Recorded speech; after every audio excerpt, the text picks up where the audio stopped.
Mesdames, Messieurs, bonsoir. Très heureux de vous retrouver ici en direct de la Grande Halle de Cournon à Clermont-Ferrand pour notre émission Les agriculteurs ont du cœur. Effectivement, les agriculteurs mènent ici à Cournon 4 opérations et on va voir la seconde opération ce soir. J'ai le plaisir d'accueillir Jean-Luc Mornan. Bonjour. Bonjour. Parlez bien dans le micro. Vous êtes responsable ESOP 63. On aura l'occasion d'en parler, mais je peux déjà dire que c'est une épicerie solidaire pour les étudiants. À vos côtés, Michel Renaud, que je connais bien, président de la Banque Alimentaire Auvergne. Bonjour. Bonsoir Jean-Paul. Christian Perroni, que je connais bien aussi. Bonsoir, Agriculteur, polyculteur, éleveur, dans quelle région précisément? dans les Combrailles, à une cinquantaine de kilomètres de la Grande Halle. Et quel type de production? Polyculture, élevage, des volailles, des bovins, des céréales et un petit peu d'apiculture. Et Richard Buxan, à votre Bonjour gauche, Jean-Paul. donc, qui travaille donc pour Wheezy Farm, et on parlera notamment emploi, et qui représente ici l'association Les agriculteurs ont du cœur. Michel, il y a eu une initiative assez formidable ici à Clermont-Ferrand. Expliquez-nous. Oui, je pense qu'il y a une très belle initiative sur Clermont-Ferrand. En fin de compte, fin 2017, début 2018, on avait déjà bien identifié la précarité dans le monde étudiant. Sur Clermont-Ferrand, il y a 39 000, 40 000 étudiants. On avait estimé que sur ces 40 000 étudiants, il y en avait probablement de l'ordre de 1500 qui étaient en précarité. Donc c'était déjà bien avant le Covid, malheureusement. Et donc on a décidé, la Banque Alimentaire, de créer cette épicerie pour étudiants ESOP qu'on a ouvert en mars 2018, qui fonctionne donc depuis mars 2018. Et aujourd'hui, on a à ce jour à peu près 1200 bénéficiaires. Donc ça montait crescendo. On a dû passer de 500, 600 à 900, puis 1200. Donc c'est une épicerie qui est ouverte du mardi au samedi aux gens qui sont dans la précarité. Donc voilà ce que l'on a fait. Le créateur, il est à côté de moi, c'est Jean-Luc. Et on va lui donner la parole justement. C'est une ville étudiante, Clermont, déjà. C'est une ville étudiante de 40 000 étudiants. Et on a fait l'analyse comme quoi il y avait 5% des étudiants qui étaient en très grande précarité. C'est pourquoi on a pris la décision de faire cette épicerie solidaire pour étudiants. L'objectif, c'est de leur proposer des produits secs ou des produits frais à 5, 10 ou 20% de leur valeur réelle. Et par exemple, jusqu'à fin juin, sur une année complète, on a distribué 150 tonnes de produits, moitié en produits secs et moitié en produits frais, en fruits et légumes.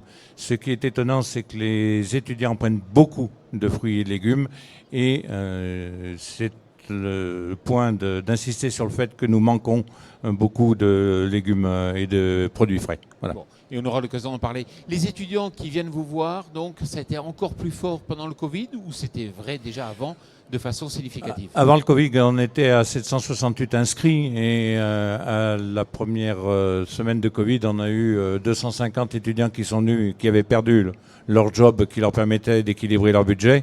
Et donc ça a été vraiment une année terrible. L'avantage que nous avons eu à ESOP, nous avons ouvert tous les jours et nous avons eu la grande chance de ne pas être atteints par la Covid et de pouvoir satisfaire tous les étudiants qui étaient vraiment en grosse difficulté. Sur le plan nutrition, ça vous parle, Christian? Oui, effectivement, moi je suis très triste de voir cette situation quand même, parce que c'est douloureux pour moi. J'ai quand même connu des situations avant d'être agriculteur dans l'armée, dans le service de santé. On parle de Covid, mais on parle aussi d'immunodépression des étudiants qui sont plus fragiles aux maladies, aux pathologies. On parle aussi aujourd'hui des nouvelles pathologies alimentaires, les néopathologies alimentaires, toutes ces atteintes qui agressent physiquement et psychologiquement les étudiants. Et pour moi, c'était important, quand tu m'as appelé, de dire oui, on sera présent. Il faut qu'on soit présent. Il faut un être sain dans un corps sain. C'est ça la réalité d'un étudiant. Et c'est ce qui devrait être. Aujourd'hui, on doit travailler ensemble. Et cette partie alimentaire, de repas, de partage, de notion de goût qu'on est en train de perdre, c'est dramatique. Et merci à vous du travail que vous êtes en train de faire. Et merci à Christian parce que tu nous as bien aidés dans toutes ces opérations et je t'en remercie ici. Michel, il y a deux problèmes. Perte d'emploi et puis du frais. Oui, alors perte d'emploi, Jean-Luc l'a évoqué. Après, le problème qu'on a, c'est un problème d'approvisionnement de notre épicerie. Les volumes sont importants, hein, Jean-Luc les a donnés, 150 tonnes sur un an, c'est pas négligeable. En réalité, la banque alimentaire, nos sources d'approvisionnement, c'est essentiellement la ramasse que l'on fait dans les magasins. On a bien sûr des produits qui sont achetés avec les fonds européens, mais on n'a pas le droit de les donner aux épiceries sociales. Donc déjà, oublions ça. Donc ça veut dire que la seule source d'approvisionnement, c'est ce qu'on est capable de collecter. Donc ça, c'est très important. Aujourd'hui, les banques alimentaires en Auvergne, c'est 2000 tonnes. Il y a à peu près 50% qui vient de la collecte dans les magasins. Mais on sait que cette ramasse dans les magasins, elle est en difficulté parce que les grandes surfaces aujourd'hui font beaucoup de promotions sur les produits en fin de date. Donc on est plutôt en diminution de ces volumes-là. Donc ça, c'est le premier problème. Donc il faut qu'on arrive à trouver d'autres sources d'approvisionnement. Et puis la deuxième raison, c'est ce qu'a évoqué Jean-Luc, c'est le fait que les étudiants sont très friands de produits frais. Et ça, c'est le plus difficile pour nous à récupérer. Alors, on en récupère un peu dans les GMS, mais pas assez. Et de moins en moins. De moins en moins. Et Pourquoi? puis, on est Il faut aussi expliquer quand même. Pourquoi? parce que, justement, il y a ces promotions qui sont faites dans ces magasins-là. Donc, aujourd'hui, des produits qu'on récupérait plus facilement, on en a moins. On en a toujours, mais on en a moins. Et donc, on cherche vraiment à enrichir nos canaux d'approvisionnement. D'une part. D'autre part, l'an dernier, on a eu aussi des subventions pour acheter des produits frais auprès d'agriculteurs, acheter des produits locaux. Et là, on était un petit peu en difficulté parce qu'on ne connaît pas bien les réseaux. Donc, on a eu du mal à identifier des agriculteurs qui éventuellement pourraient nous fournir aussi des produits. Donc, c'est ce qu'on veut faire. On voudrait vraiment arriver à enrichir cet approvisionnement. Et quand on parle de produits frais, on parle de quoi? Alors là, je vais laisser les spécialistes parler. Tout de suite, on a besoin de pommes de terre, on a besoin de pommes pour être dans l'actualité des fruits qui sont de saison. Et donc, on est prêt à envisager toutes les solutions pour les trouver rapidement. Bon, alors très clairement, les agriculteurs du cœur, vous avez deux défis. Il faut trouver des jobs pour les étudiants, ce qui serait pas mal quand même d'aider à retrouver du revenu. Et puis aussi des produits frais. Donc, il va falloir créer des liens avec donc les agriculteurs, les banques alimentaires et puis Solal aussi, qui est notre partenaire sur la région. Richard? Oui, alors tout à fait. Nous, ces solutions, on peut les mettre en évidence tous les jours sur notre plateforme WheezyFarm où on propose des jobs. Et on l'a encore d'autant plus vu, nous, avec le Covid, où on a reçu un nombre incalculable d'étudiants qui sont venus en recherche de pouvoir d'achat sur notre plateforme. À titre d'exemple, on a eu plus de 40 000 étudiants de la région parisienne qui ont manifesté leur envie de travailler en fait. Et avec la grosse problématique pour nous, c'était de gérer cette mobilité et d'amener donc ces étudiants dans les exploitations agricoles. Et on peut même envisager d'aller plus loin parce qu'à partir du moment où on travaille dans la ferme, pourquoi pas créer un lien alimentaire.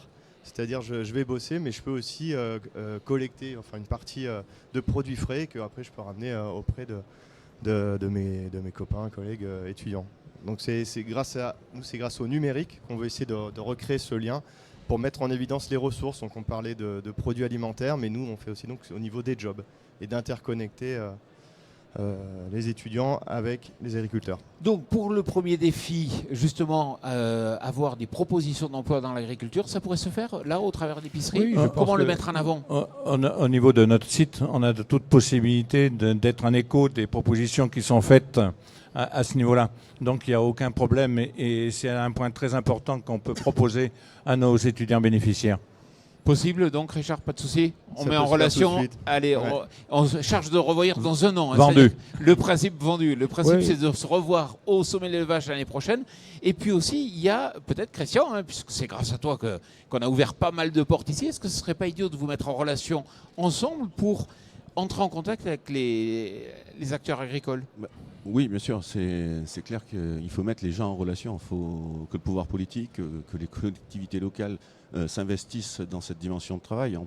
Vous parliez de travail tout à l'heure. Je pense que les étudiants de Clermont ne savent même pas qu'à leur porte, il y a des jobs. Enfin, je sais pas. Il y a une méconnaissance totale aussi des métiers agricoles. Il y a plein de potentiels, il y a plus de 70 000 postes qui ne sont pas pourvus chaque année en France au niveau agricole, mais les étudiants ne connaissent pas, alors qu'il y a plein de belles histoires à vivre en agriculture. Il faut pouvoir se recréer ce lien, faire la promotion en même temps et leur refaire découvrir ce qu'est l'agriculture qui est à leur porte. Là, le seul problème qu'il peut y avoir, c'est la mobilité. Exactement, ouais. Pour se déplacer, pour aller dans les vergers, voilà, par exemple. voilà. Exactement. Ouais. Mais il y a des options. Il y a des options qui sont sans doute travaillables, parce que bon, la partie emploi, elle est importante. On sait qu'aujourd'hui, les gens ne connaissent pas le monde agricole et ne savent pas qu'on est demandeur en matière en travaux. Et je Les crois- entreprises d'agroalimentaire sont une sacrée passerelle Ouais. pour découvrir le métier de l'agriculture et aussi aller chercher un peu ces surplus qui peuvent être répartis. Oui. On gâche de moins en moins. On a connu le gâchis alimentaire à 40% du panier de la ménagère. Ça se réduit, mais il faut aller chercher, il faut mobiliser l'état d'esprit des Français, des consommateurs, qui eux aussi doivent être partenaires dans ces affaires. Aujourd'hui, les collectivités, les politiques doivent le faire. On doit tous se retrouver autour d'une table et travailler comment, qui fait quoi et qui rémunère qui et comment on déplace ces gens, comment on déplace la matière première et le minerai. Et il y a plein d'arboriculteurs aujourd'hui qui ont des vrais problèmes de recrutement et qui sont prêts à avoir un petit minibus pour aller chercher peut-être à Clermont les étudiants. Et la population des étudiants correspond bien d'ailleurs aux demandes. Je crois que vous avez étudié la question Tout à puisque fait, vous ouais. qualifiez l'offre justement. Et donc chez nous, on a un candidat sur 2 est un étudiant et on est quasiment sûr que ça va matcher. Ça se passe globalement assez bien. Et nous, on appuie vraiment là-dessus parce qu'aujourd'hui, sur l'emploi, on parle souvent de la main-d'œuvre étrangère.